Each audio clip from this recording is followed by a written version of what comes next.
কল্পনা করুন, কোটি কোটি বছর ধরে জ্বলতে থাকা জাহান্নাম আজ প্রায় খালি। চারদিকে ভয়ঙ্কর নীরবতা, কিন্তু গভীর অন্ধকারে এখনো একজন মানুষ রয়ে গেছে। সে আর কেউ নয়, সে শুধু জ্বলে যাওয়া এক টুকরো কয়লা। কিন্তু ঠিক এই মুহূর্তে সাত আসমানের উপর এমন একটি সিদ্ধান্ত হতে যাচ্ছে যা শুনে ফেরেশতারাও অবাক হয়ে যাবে। কে সেই শেষ মানুষ, আর আল্লাহ তাকে কি পুরস্কার দিবেন? ভিডিওটি শেষ পর্যন্ত দেখুন। আসসালামু আলাইকুম প্রিয় ভাই ও বোনেরা, আপনাদের সবাইকে স্বাগতম আমাদের চ্যানেলে। আজ আমি এমন একটি ঘটনা শোনাতে যাচ্ছি যা আমাদের গুনাহ, তওবা ও আল্লাহর রহমত সম্পর্কে নতুন করে ভাবতে বাধ্য করবে। এই ঘটনা উল্লেখ রয়েছে সহিহ হাদিসে, বিশেষ করে সহিহ মুসলিম এবং সহিহ বুখারীতে। চলুন শুরু করা যাক। কোটি কোটি বছর কেটে গেছে, জাহান্নামের আগুনে অসংখ্য মানুষ শাস্তি ভোগ করেছে।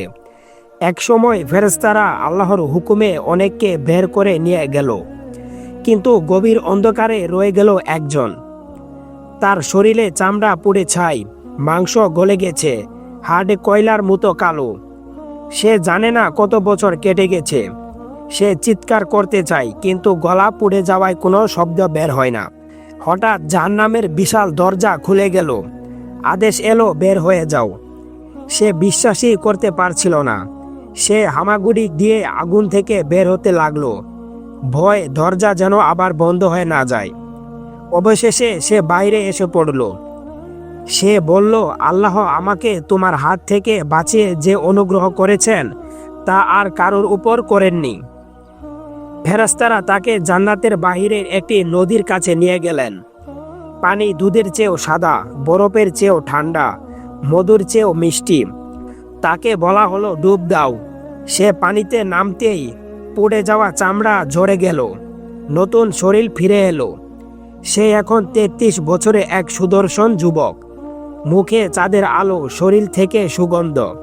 কোটি বছর পর সে প্রথমবার শান্ত নিঃশ্বাস নিল। তারপর সে একটি বড় গাছে দেখল। বলল, হে আমার রব, শুধু এই গাছের নিচে পৌঁছে দিন, আর কিছু চাইব না। আল্লাহ তাকে পৌঁছে দিলেন। কিছুক্ষণ পর সে আরো সুন্দর গাছ দেখল, আবার চাইল। আল্লাহ আবার কবুল করলেন। এরপর সে জান্নাতের দরজার পাশে তৃতীয় গাছটি দেখলেন। ভেতর থেকে হাসির শব্দ। সে কাঁদতে কাঁদতে বলল, হে রব, শুধু দরজা পর্যন্ত নিয়ে যান, ভেতরে যাব না। তখন আল্লাহ তাআলা বললেন, হে আমার বান্দা, তুমি জান্নাতে প্রবেশ করো। আমি তোমাকে এই দুনিয়া এবং এর মতো 10টি দুনিয়ার সমান নিয়ামত দিচ্ছি। সে বিস্ময়ে বলল, হে রব, আপনি কি আমার সাথে রসিকতা করছেন? আল্লাহ বললেন, আমি রসিকতা করি না, এটা আমার ওয়াদা, আর আমার ওয়াদা সত্য। সে জান্নাতে প্রবেশ করল।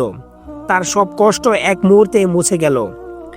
ভাবুন, যে ব্যক্তি সবার শেষে জান্নাতে যাবে, সে যদি পুরো দুনিয়ার 10 গুণ পায়, তাহলে যারা সরাসরি জান্নাতে যাবে তাদের পুরস্কার কেমন হবে? আমরা কেউই সেই শেষ মানুষ হতে চাই না। দুনিয়ার সামান্য আগুনই আমরা সহ্য করতে পারি না, তাহলে জাহান্নামের আগুন কিভাবে সহ্য করব? তাহলে আসুন আজকে আন্তরিক তওবা করি। হে আল্লাহ, আমাদের দেহকে জাহান্নামের আগুনের জন্য হারাম করে দিন। আমাদের ক্ষমা করুন। আমাদের জান্নাতুল ফিরদাউসের স্থান দান করুন। আমিন। তো বন্ধুরা, যদি এই ভিডিওটি আপনার হৃদয় স্পন্দন করে থাকে, তাহলে লাইক দিন, কমেন্টে বলুন আল্লাহ আমাদের মাফ করুন। সাবস্ক্রাইব করে বেল আইকনটি অন করুন এবং ভিডিও শেয়ার করুন। হয়তো আপনার একটি শেয়ার কারো জীবন বদলে দিতে পারে। আল্লাহ হাফেজ। আবারও দেখা হবে পরবর্তী ভিডিওতে। ধন্যবাদ সবাইকে, ভালো থাকবেন।